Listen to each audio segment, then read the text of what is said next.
음악성이 아주 수준이 높아요. 코러스 하잖아요, 코러스. 근데 우리 교회 창설 이래 지구가 코러스 하는 건 최고예요, 처음. 사실 저는 항상 꿈은 그렇게 꿉니다. 우리 전교인이 찬송 시간에 남자는 남자, 테너, 베이스하고 소프라노, 엘터, 여자 반에서 하고, 그래서 왕 하고 코러스로 그렇게 찬송 부르는 날을 상상은 하고 살죠. 근데 그게 안 되는 것이 물론 여러분들이 다 음치지만 특별히 우리 김수현 장로님 때문에 안 돼요. 영 자꾸 음치라서 가사는 다 다른데 음은 다 똑같거든요. 그래서 그게 안 되는 것 같아요. 참 수고하셨습니다. 우리 잠언서 잠언 24장 23절 보십시다.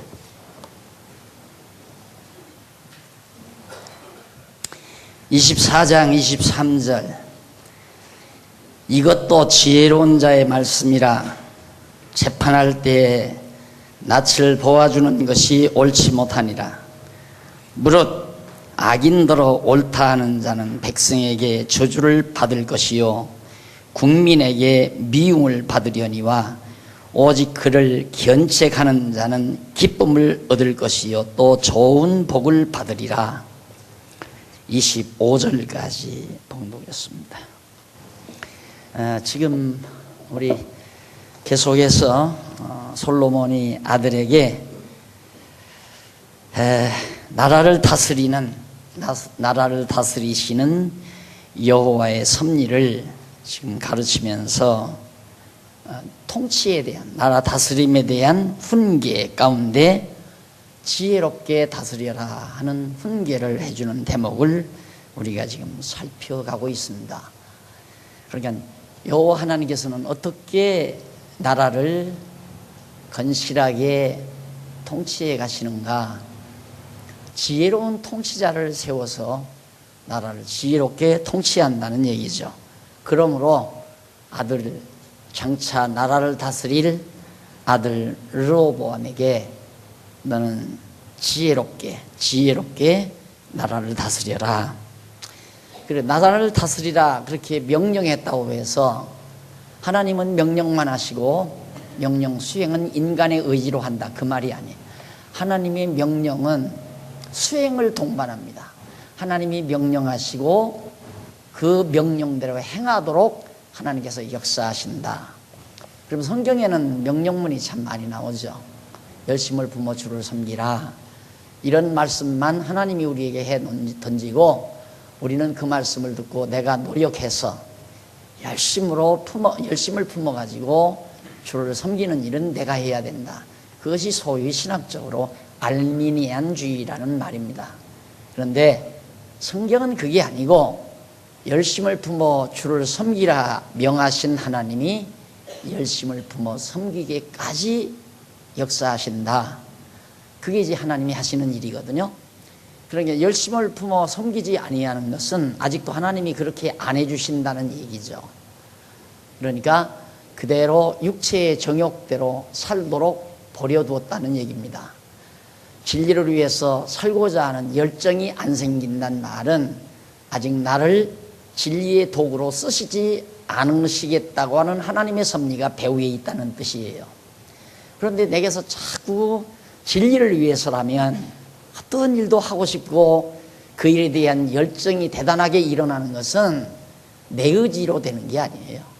하나님께서 나에게 그런 마음을 주시고 그런 생각을 주시고 그런 열정을 담아주시는 거죠. 그러듯이 여기도 솔로몬을 통해서 아들에게 바로 지혜롭게 다스리라고 훈계하는 이 내용은 하나님이 그렇게 다스리라고 했으니까 너 지혜롭게 다스려라, 그 말이 아니고 하나님이 이렇게 지혜롭게 다스리라고 가르쳐 주시고 지혜롭게 다스리게 해 주신다. 왜? 절대자의 명령이니까. 상대자의 명령은 명령자가 따로 있고 수행자가 따로 있습니다.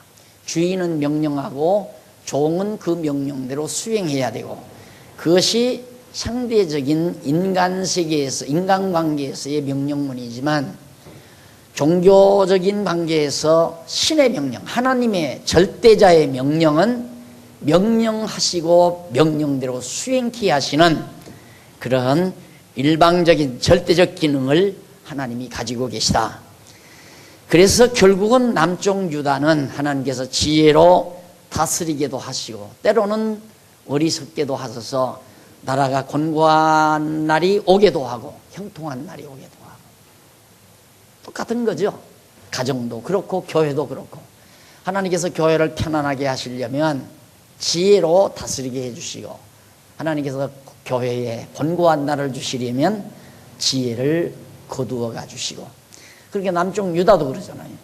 히스기야 왕 같은 그런 지혜로운 왕이 서지면 막 잘못된 종교를 다 타파하고 종교의식을 타파해버리고 정말 종교 개혁을 통해서 백성들이 정신을 바르게 차리고 여호와 하나님만 경외하도록 하는 그 대개혁을 단행하도록 히스기야에게 하나님께서 역사하시거든요. 그런데 곤고한 나라를 주시려면 어리석은 히스기야의 아들 므낫세와 같은 어리석은 왕을 세워가지고 결국 나라가 엉망이 되도록 그렇게 가신다. 그러니까 나 교회가 편안하고 편안하지 않고 가정이 편안하고 편안하지 아니한 것이 사람의 재간에 있는 게 아니고 하나님께서 그렇게 하면서 우리를 길러가고 깨닫게 가신다는 것, 이것이 매우 중요합니다. 그러니까 여기서 명령했다고 해서 우리는 이렇게 하나님의 명령에 내가 순종해야 되겠다 그러지 말고 솔직한 우리의 심정은 이런 하나님의 교훈, 명령에 의한 훈계의 말씀이 내게 주어질 때 하나님이여 나로 하여금 그렇게 할 수 있는 능력을 주시옵소서 하고 기도하는 것이 제일 제대로 된 그런 소원이 내게 일어나면, 그러니까 첫째 내게서의 변화란 뭐냐면 하나님의 말씀을 듣고 나면 내게 소원이 생기는 것, 그게 이제 첫 과정이에요. 그렇게 하고 싶다, 참 그렇게 살았으면 참 좋겠다. 그 소원이 매우 중요한 거거든요. 그 소원을 누가 주느냐면 하나님이 주시는 거란 말입니다. 그럼 그런 소원을 가지게 되면 하나님께서 그런 소원을 주어서 소원을 해서 기도가 이루어져 가지고 그렇게 살아가도록 인도해 가신다는 것, 얼마나 쉬워요. 그렇게 말씀을 들으면 소원이 안 생기면 아직 하나님이 그렇게 살아가게 안 해주신다는 거고요. 들으면 야, 참 좋다, 그렇게 살았으면 좋겠다 라고 소원이 생기는 건 굉장히 중요한 일뿐만 아니라 복된 거죠. 선한 일에 소원이 생긴다고 하는 것. 그래서 여기 오늘 솔로몬 아버지가 아들에게 주는 훈계도 같은 얘기입니다.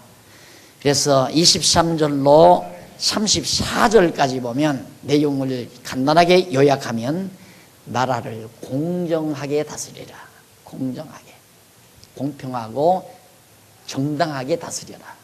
그래서 우리가 일반 학문에서도 국가 존립의, 국가 설립의 기본 요소가 뭐냐면 정당성이거든요. 정당성. 이 정당성이 확보되지 아니하면 국가 통치가 불가능한 겁니다. 그리고 국가 존립이 불가능한 거고요. 그래서 이 정당성 확립이 돼야 되는데, 그것이 예를 들어서 힘 있는 자, 기득권자의 주관에 응한 정당성이라면 기득권이 없는 자는 엄청난 피해를 가져오는 거죠. 그러니까 한 부류, 어떤 한 기득권층들이 자기들의 기득권을 놓치지 않기 위한 방법과 수단으로 정당성 확보를 하려고 하면 기득권 확보 못한 사람은 정말 엄청난 피해 의식에 사로잡힐 수밖에 없죠. 근데 대부분 세속 정치는 지금 제가 말하는 그런 부분입니다. 그러니까 누가 정권을 잡느냐에 따라서 시비가 엇갈리는 거죠. 시비가. 약자가 수가 많아가지고 약자가 권력을 잡으면 약자들이 상당히 이익을 보는 거고요. 강자들이 숫자가 많아서, 민주주의 말입니다. 숫자가 많아서 강자가 힘을 잡게 되면 약자들은 더 맥을 못 추는 그런 결과를 가져오는데, 여기서 말하는 공정하게 다스리라 그 말은 힘없는 사람의 입장도 아니고 힘 있는 사람의 입장도 아니라 제3의 하나님의 입장에서 하나님이 보실 때 하나님의 뜻에 의한 정당성, 그 정당성에 의해서 나라를 다스리는 것이 공정하게 다스리는 것이다. 그런 대전제를 여러분들이 언어 개념을 정리해 놓고 바로 이런 분야들을 이해를 하시면 아주 빠르게 이해하실 수가 있습니다. 자, 그러면 이제 읽어드렸던 바로 제가 조금 전에 읽어드렸던 23절로부터 26절까지 읽었습니까? 26절까지 읽었는데 거기는 무슨 얘기냐면 재판한다고 하는 것이 정치입니다. 그러게 정치의 가장 중요한 정치의 요소가 뭐냐? 재판하는 겁니다. 옳게 분별해 주는 것. 모든 사람은 각자의 이권이 있는 거거든요. 다 각자가 자기 이권을 취하려고 한다 이 말입니다. 그럼 그 이권을 취하려고 하는 상대자의 상대관계에서 그것을 공정하게 판결해 줄 알아야 백성이 따르는 거라. 이야, 정말 명재판이다. 그래서 믿고 따르게 되는 거예요. 그러면 솔로몬이 나라를 통치할 때 40년 동안 공정하게 다스렸다고 하는 것은 뭐냐? 공정하게 다스렸다면 처음에 재판을 했잖아요. 산 애기하고 죽은 애기가 있는데 엄마 둘이서 서로 죽은 애기는 포기해버리고 산 애기를 놓고 서로 자기 거라고 싸움을 벌였는데 늘 말하지만 요즘 같은 분이야 쉽죠. 혈액검사 해보면 되잖아요. DNA 조사해보면. 그러나 그 시대는 그게 불가능하잖아요. 그게 지혜죠. 하나님께서 그런 지혜를 솔로몬에게 주어서 진짜 어머니에게 아이를 돌려주는 재판을 합니다. 거기에서 완전히 솔로몬이 이방 그 주변 나라에게도 와, 저 나라에는 기가 막힌 지혜자가 나라 통치한다. 그래서 법을 못한 거예요.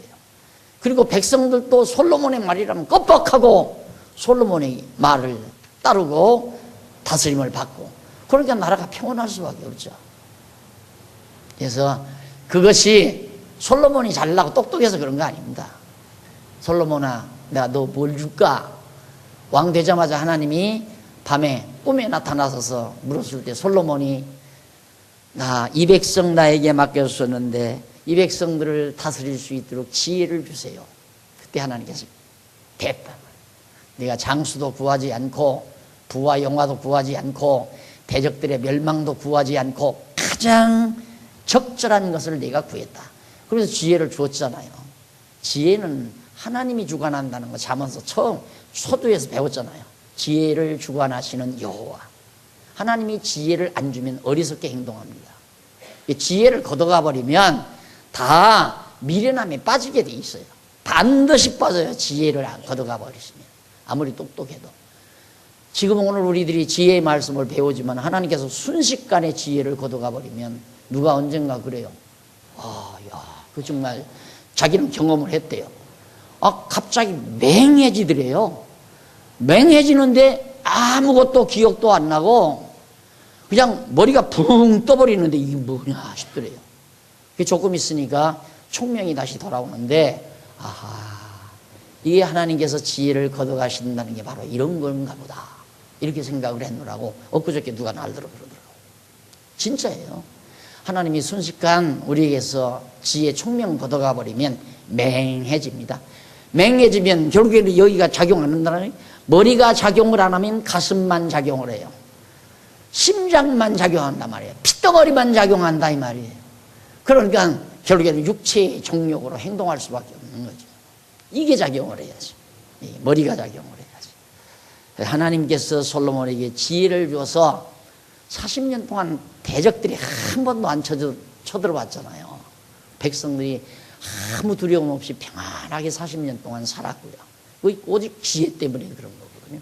그러니까 솔로몬이 아들에게 너 내 뒤를 이어서 나라 다스릴 건데 지혜로 다스리라. 지혜롭게 다스리는데 그 지혜롭게 다스린다는 것이 공정하게 다스려라. 재판을 만약에 굽게 하면은 백성이 원망 소리가 높아가느니라. 그리고 재판을 정당하게 잘하면 백성들이 다 칭송이 높아가고 다 따르느니라. 맞는 얘기 아니에요? 맞는 얘기. 예, 백성들의 호응을 못 받는다는 것은 사법부가 잘못하면 안 되는 거죠. 누가 보아도 야, 이번 재판은 제대로 된 재판이다.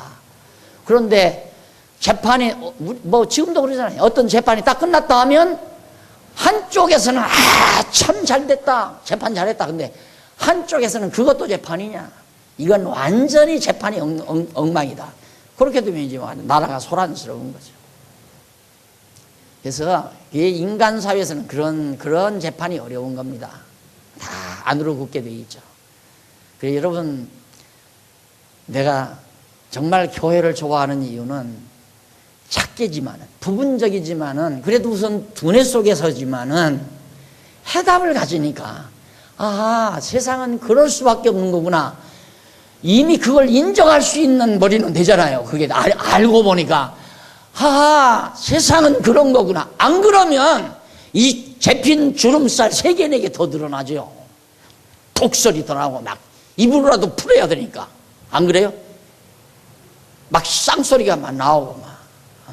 그러니까 옛날 사상가들 보십시오. 욕이 막 퍼보고 나와요. 여러분 이미 돌아가셨지만 근래 사상가라고 함석헌옹은 한 번 연단에 쓰면 아주 막 쌍스러운 욕 막 나와요. 그걸로 푸는 거예요. 왜? 세상을 보는 눈이 너무너무 지저분하니까 자기가 볼 때. 내가 만약에 성경을 몰랐다면 그렇게 살죠. 그런데 뭐 뉴스를 보든 세상을 굴러간, 요즘도 지금 여야 대치돼 가지고 날 천하 없어도 그렇게 할 수밖에 없어요. 해외 동포들이 참 너무너무 창피하다는데요. 어떻게 한국이 먹고 사는 건 선진국 진입하려고 하는데 인간 꼴머리가 쳤다오냐. 꼭 골목길에서 애들이 펴딱지 놓고 싸우는 거랑 똑같아. 내가 볼 때는. 왜 나는 시골 출신이라서 저녁 노을이 질문에 아이들이 막 골목에 나와서 학교 갔다 돌아와서 신문지 같은 걸로 표 만들잖아. 이걸 그거 아무 짝에도 못 쓰는 거예요. 그런데 그걸 쌈박질을 하고 막 주먹치기가 나오고 돌멩이 던지고 막 난리치잖아. 골목에서 싸움이 벌어지고 애미애비 다 나와서 또 편들고 난리치고.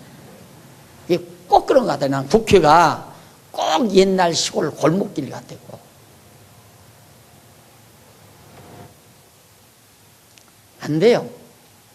그러나 내가 지금 일하니까 또 그 얘기하니까 이 톤이 올라가잖아요. 그 생각하면. 지난주일에 제가 좀 톤이 올랐죠. 그러니까 지방에서는 난리가 났대. 이 장안중앙 큰일 나는가 보다. 전화가 왔어요. 교회 무슨 일 있습니까? 뭔 일? 아니 무슨 일? 무슨 일이야? 좋은 일 있지. 내가 그랬더니 근데 왜 그렇게 막 설교 들으니까 뭐 큰 난리가 난 것 같더라. 근데 톤이 우리 교인들한테 내가 올린 게 아니잖아요. 내가 왜 우리 교인들한테 톤 올려요? 강의를 하다 보니까 저 사람들 생각이 나니까 이 올라가는 거지. 그 올라가는 거죠. 그렇게 내가 그 생각만 하고 산다고 해보십시오. 아마 나도 혈압 올려서 이 혈압이 올라가지고 아마 중풍으로 쓰러질지도 몰라요.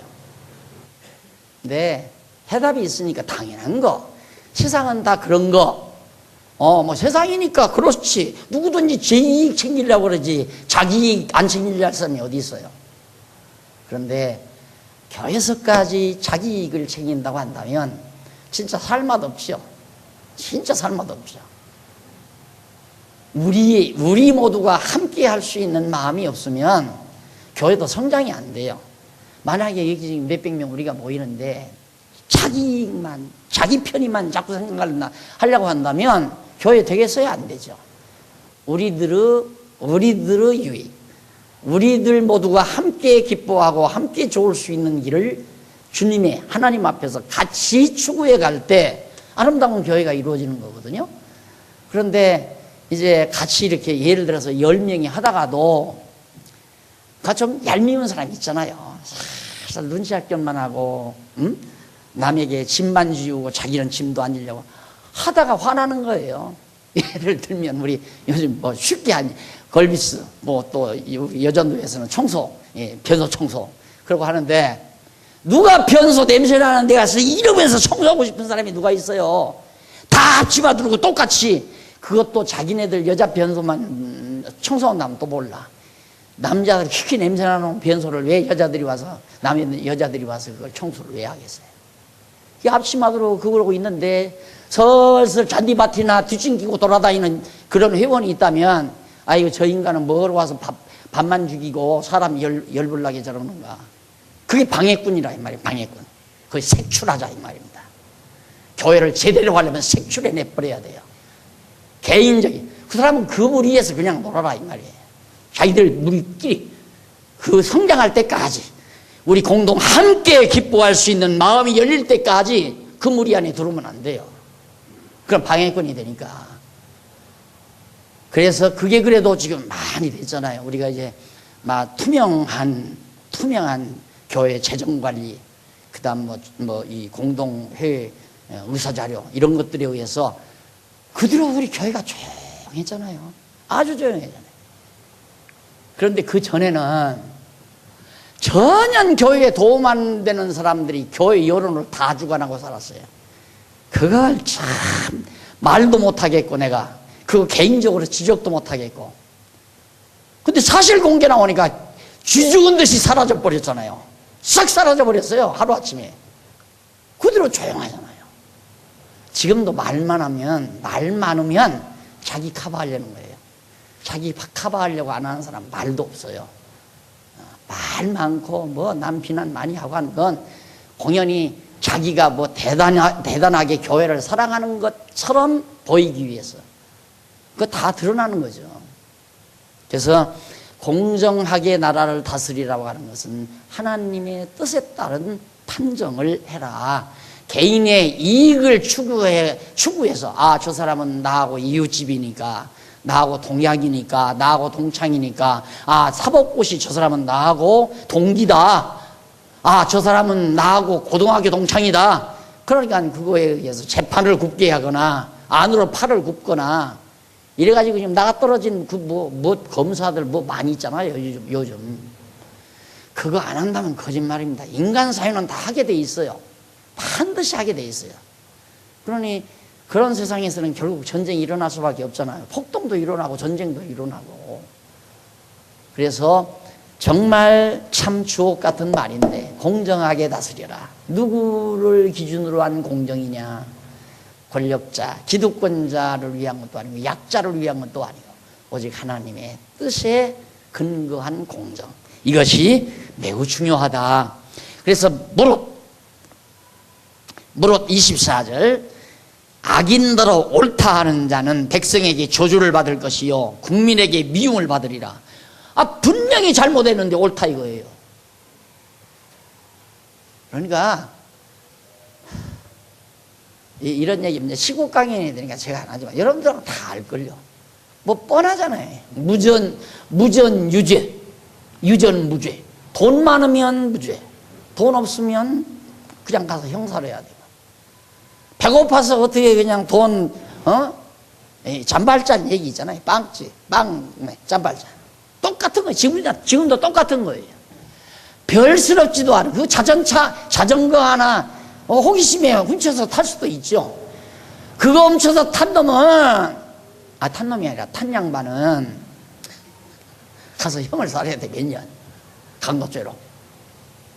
그런데 정부 세금 수십억 해먹은 사람은 권력 힘이 있으니까 그냥 한 가서 2달 있다가 갇혀 있으면 이제 무슨 8.15 광복절이나 있으면 뭐라 그래요? 석방이나 뭐라고 해서 풀려나오잖아요. 그리고 얼굴 내들고 돌아다니고. 참 세상 재미없죠. 진짜 그런 거 보면 살맛이 하나도 없어요. 진짜. 그러나 성경을 알아서 살죠. 그래도 마음의 평안을 누리고. 없어요. 세상에는 없어요. 기대하지 말아야 한다니까. 벌써 권력 잡으면 저 사람도 혹시 그럴지도 모르고 그 주변 사람이 또 그럴지도 모르고 다 그랬잖아요. 지금까지 다. 앞으로도 그래요. 마찬가지예요. 천하 없어도 그렇게 돼 있어요. 인간 세계는. 그래서 하나님께서 백성에게 공정하게 판단하면 칭찬 듣지만 재판 잘못하면 미움을 받는다. 오직 그를 그를 견책하는 자, 잘못된 자를 재판해서 뭐 형을 제대로 살리면 얼마나 많은 사람들이 통쾌하겠습니까? 이야, 참 잘한다. 나라 참 잘 다스린다. 세상 잘 만난다. 부정한 사람이 당연히 벌을 받아야 정직하게 살려는 사람들이 힘이 나죠. 그런데 정직하게, 여러분 지금 이런 상황 속에서는 정직하게 꼬박꼬박 대학 다녀서 직장 잡아가지고 매월 그저 200만 원씩 월급 타가지고 어느 세월에 집 사고 어느 세월에 장가 가서 아들 낳고 딸 낳고, 그러니까 아들 딸 못 낳잖아요. 지금 장가도 못 가고 시집도 못 가고. 그러니까 조금 머리 트인 놈은 한탕 하자. 그래서 은행 털기도 하고 은행돈 옮길 때 그냥 막 까부수고 그냥 몇 억 가지고 도망치다가 또 붙들리기도 하고. 한탕 안 하면 못 사는 세상인데. 자꾸 이 정치 얘기가 나오니까 자꾸 내 말이 그쪽으로 자꾸 가네요. 일부러 하는 건 아닙니다. 여러분들도 다 아는 얘기니까. 그래서 나는 교회가 좋아요. 진짜. 그래서 좋아요. 여기에 숨통이 없다면 어떻게 숨쉬고 살아요? 그래도 여기에 완벽하게 실현이 안 돼도 해볼 의욕이라도 있고, 여기서는 될 거다라는 소망도 갖고 한번 살아보는 거지. 숨이라도 쉬고 사는 거지. 안 그러면 숨 콱콱 막히지. 40도 50도 올라가는 열도 속에서 숨 막히듯이 이 세상 숨 막혀서 어떻게 살아. 그러니까 그런 생각하지 말고 살아야 돼. 이 세상 살려면 머리 쓰지 말고 막 느낌대로 되는 대로 감정대로 속상하면 한잔하고 그냥 술김에 그냥 사장도 욕지거리 하고 총무부장도 욕을 한번 하고 그럼 풀어지잖아요. 또 그럼 뭐 그냥 정신 맑을 때 뭐 하면 좀 가서 비비고 먹고 살아야 하니까 비비야잖아요. 비비고 그 다음 술 한 잔 마시고 하면 확 풀어버리고 술김이 그랬습니다. 용서하십시오. 어떻게 합니까? 처자식하고 먹고 살아야지. 이거 무슨 재미 있어요? 죽어버리지. 진짜. 그러니 진짜 우리가 이렇게 믿는 거 하는 거 하나 돼서 한 자리를 같이 하고 사는데, 그래도 내가 늘 그러잖아요. 송사리가 막 저수지에서 막 이렇게 오다가 놀다가 막 날이 감읍니다. 그럼 물이 줄잖아요. 쫙 줄면 마지막에 그 발자국이 나지. 발자국, 그 고기 잡으러 다니는 발자국, 거기에 물이 고이면 송사리들이 거기 모여서 그 물 마시고 살아보려고. 우리가 지금 그 모습이에요. 이 흙탕물 세상 속에서 우리 지금 이 발자국 단 여기 모인 거거든요. 그래도 거기에 그래도 뭐 쫑알대면서 살아보려고 몸부림치는 송사리 마냥, 안 그러면 벌써 말라 죽어버려야지. 나는 되든 안 되든 상관없어. 우선 내 생각이 그러니까. 그래야 내 숨통이 터지니까. 우리 교회를 그렇게 아무리 남이 보기에 초라하고 적은 것 같아도, 그래서 옹달샘 얘기 자꾸 하잖아요. 옹달샘 얘기. 위에서 쏟아지는 물만이라면 그냥 발자국에 잦아지는 물처럼 잦아져서 송사리가 하얗게 다 말라 죽어버리죠. 그러나 옹달샘은 계속 맑은 물이 솟아나니까 말라 비틀어질 염려는 없다. 그 확신이 와요.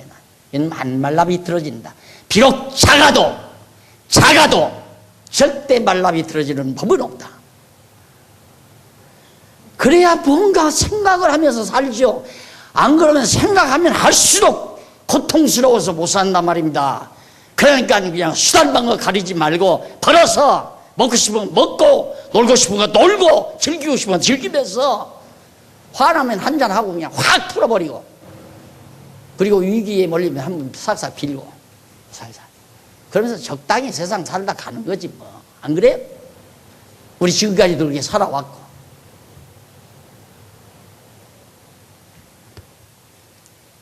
엊그저께 누가 그래요? 가만히 아무도 없는 방에 이제 집에 앉아서 바깥 창밖으로 숲을 바라보면서 있으니까 내가 지금 뭐 하는 건가? 그것도 돈이 없는 사람이 그런 소리 하면 내가 이해가 가겠어. 내가 이거 무슨 짓인가 싶더래요. 한 50이 넘는가 보다 내 속으로. 인간 50 넘어지면 별 볼 일 없어요.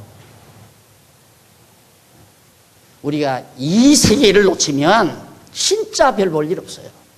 이 세계 놓치면. 이 세계에 있으면 누더기 입어도 살아요. 누더기를 입어도 멸시 천대 문제가 아니에요. 이 세계가 있으면.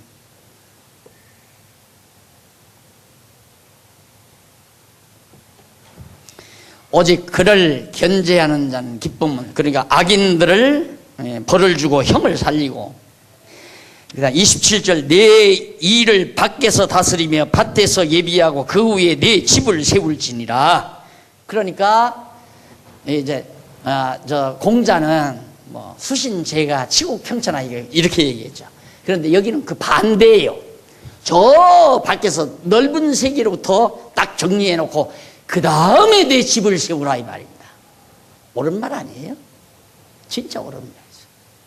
그게 튼튼한 거예요. 이 인간이란 환경의 지배가 너무 크기 때문에, 그건 이제 인본주의적인 몸, 내 몸, 수신, 제가, 가정, 나라, 세계, 치고, 세계. 이제 자기 인간 자기를 보기 위해서 이렇게 퍼져나가라 이거죠. 그런데 성경은 반대예요. 왜? 하나님이 세계를 창조하셨으니까 하나님을 본위로 한다면 반대. 저 밖에서부터 다 정리한 다음에 네 가정을 세우고 너를 세워라 그 말이에요. 하나님을 떠난 가정 뻔한 거죠. 다 똑같아요. 다 똑같아요. 결국은 하나님을 떠나서 사는 가정은 잘 살든 못 살든 권력이 있든 없든 간에 종말은 다 똑같다 그 말이에요. 다 똑같다. 밥 2그릇씩 먹고 살아요? 옷을 3벌 4벌 끼어입고 삽니까? 아파트 아무리 넓은 거 살아도 100평 200평 살아요? 그냥 살다 가는 거예요. 그냥 그 자리에 적당히 살다 가는 거예요. 있어도 없어도, 별로 없어도, 권력이 있어도 없어도. 우리가 하나님께서 우리에게 주시는 그 진리 안에서, 그 진리로 내 세계관을 구축하고 국가관을 구축하고 그 다음 가정관을 제대로 가지고 행복관 제대로 가지고 내 가정도 세우고 내 몸도 세우거라. 지금 그 얘기 아니에요. 그러니까 백성들에게 이렇게 지혜로 다스려 가면 된다 이거죠. 우리는 다 이 거꾸로 생각하잖아요. 이렇게 자꾸 거꾸로 나를 중심해서 모든 걸 세우려고, 나를 중심해서. 그게 완전히 인본주의죠. 우리는 하나님을 중심으로 해서 세워가려는. 그 다음 28절 너는 까닭 없이 내 이웃을 쳐서 증인이 되지 말며 내 입술로 속이지 말지니라. 까닭 없이 미운 사람 죽이려고 거짓 증인 세우고, 그 한 사람 두 사람이 한 사람 병신 만들기 딱 쉽죠 요즘 세상. 네? 뻔하잖아요. 그죠? 요즘 뭐 좀 생각하는 사람들이 그러대요. 조금만 더 참지. 누가 그랬다고 그래요. 그러니까 참 살지 말아야 할 사람은 살고 죽어야 할 사람은 살고 살아야 할 사람은 죽고, 이런 경우도 참 많잖아요. 세상 살다 보면.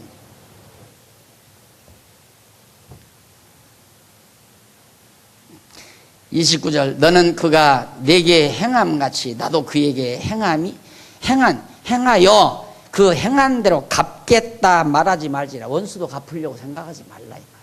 세상에 이런 정치가 어디 있어요? 이런 정치가. 이게 바보 정치죠. 예를 들면 북한에서 쳐들어와서 우리를 해코자 했으니까 저거 보복해야 되겠다. 그리고 가서 북한 쳐들어가서 다 때려 부숴버리자. 때려 부수고 나면 어떻게 해요? 예를 들면 똑같아요. 다 뭐 종족을 초월해서 세계의 모든 인류는 그 누구의 얼마 전에 그 뭐 뒷걸음치면서 돈 많이 벌고 살다가 뭐 피살당했다대요? 누구? 되게 좋아했네. 내 이름은 누구요? 마이클 잭슨. 예. 그래도 참 그렇게 살아도 세계는 하나다 뭐 그런 노래가 그렇게 히트쳤다면서요. 그래도 서구인이라 생각이 그렇게 돌아갔던 것 같아요. 어쨌든 돈 벌기 위해서 그랬는지 누가 뒤에서 그런 아이디어 제공해서 그렇게 가사를 해서 했는지는 모르지만 정말 보기에는 뭐 날라리 같아도 그 노래 가사는 뭐지? 세계는 하나다. 예? 함께 살아야 사는 거지. 서로 경쟁하며 살면 같이 죽는 거예요. 예를 들면 한 가정에 형제가 다섯이 있다 하십시다. 형제가 오손도손 같이 살면 같이 행복하게 살죠. 즐겁게. 그런데 이것들이 서로 갈등을 빚은다? 그러면 큰형은 막내놈 미워하고 막내놈은 둘째 형 미워하고 서로 미워하면서 적수로 산다. 서로 망하는 거죠. 쌈박질하게 되면 망한다. 근데 요즘에 그런 현상 있잖아요. 형제끼리 재판소 가서 재산 싸움하고 많이 일어나잖아요. 똑같은 거예요. 그 생각이 다 세계로 퍼져나가는 거예요. 근데 어떻게 그렇게 혼자만 살려고 하느냐 이 말이야. 혼자만 살려고. 함께 살려는 생각은 못하고. 그게 이제 완전히 인본주의. 함께 살아야 또 즐겁죠. 안 그래요? 함께 살아야 즐겁지. 혼자 살면 뭐가 즐거워요? 내가 그래서 그 예를 들었잖아요. 그렇게 욕심이 많거든. 서울시내 혼자 다 주고 너 혼자 살으라고 다 좀 한번 우리 다 떠나버리자고. 너 혼자 서울시내 다 차지하고 살아. 못 살아요. 그 어떻게 살겠어요? 서울시내 저 혼자 가지고 중앙청부터 요즘 중앙청이 없지. 청와대로부터 지가 다 하려면 청소하다가 죽어요. 지 혼자 청소하다. 적당히 낯쓰고 살만하면 서로 함께 살 국리를 해야 그게 사람이지. 안 그래요?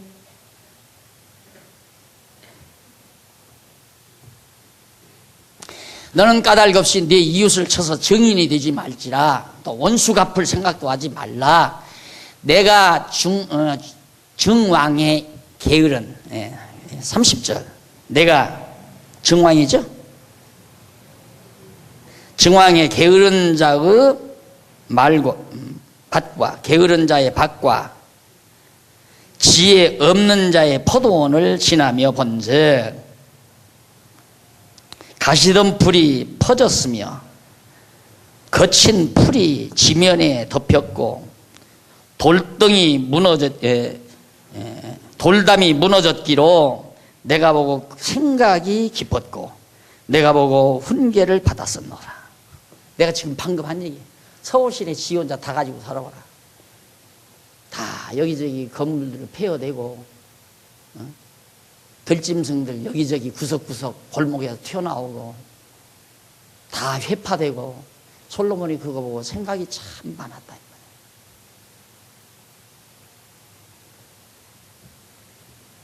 내가 보고 생각이 깊었고 내가 보고 훈계를 받았었노라.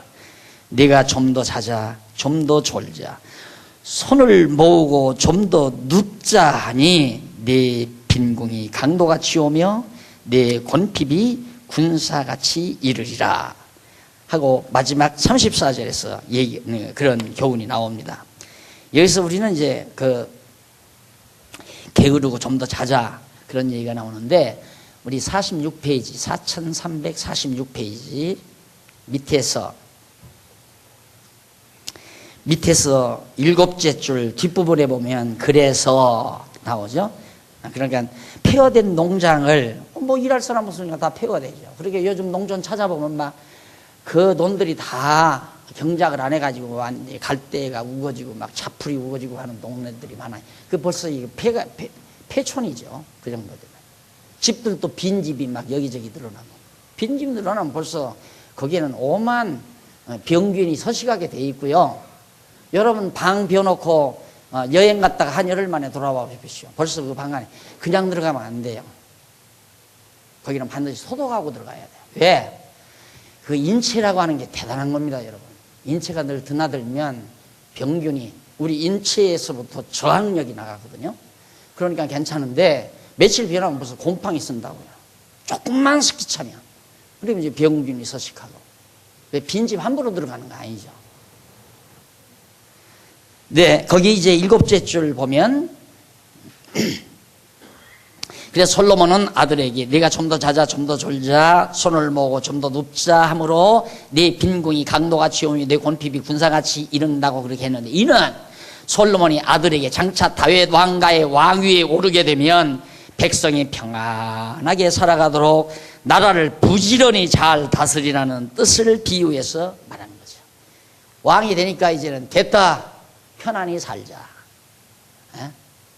왕이 게으르고 나태하고 자기 부와 영화나 누리려고 하면 나라가 꼴이 안 된다. 너는 부지런히 나라를 다스려야 된다.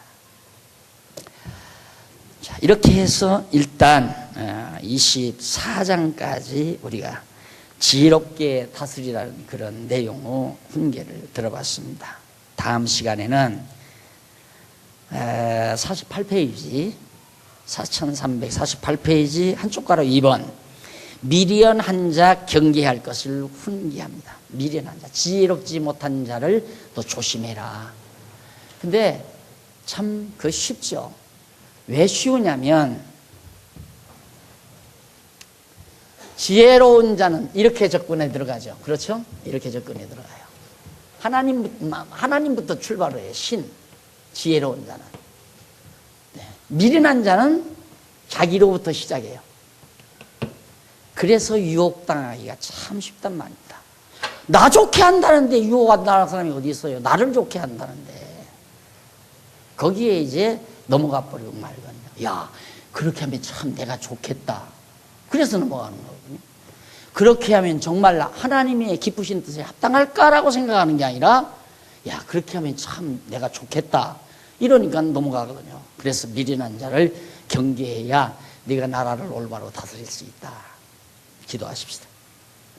살아계신 하나님 아버지, 오늘 이 나른한 오후 그래도 하나님께서 우리를 불러주시고 솔로몬을 통해서 아들에게 훈계하는 아주 주옥 같은 훈계의 말씀을 함께 듣고 다시 깊은 생각에 잠길 수 있게 하심을 진심으로 감사합니다. 솔로몬은 폐허된 담장과 성곽들을 바라보면서 깊은 생각에 잠겼다고 했습니다. 하나님 아버지, 오늘 우리도 오늘의 이 어두운 세상에 황폐된 모습을 바라보면서 생각에 잠길 줄 아는 지혜자들이 되게 해 주시옵소서. 예수님 이름으로 기도드립니다. 아멘.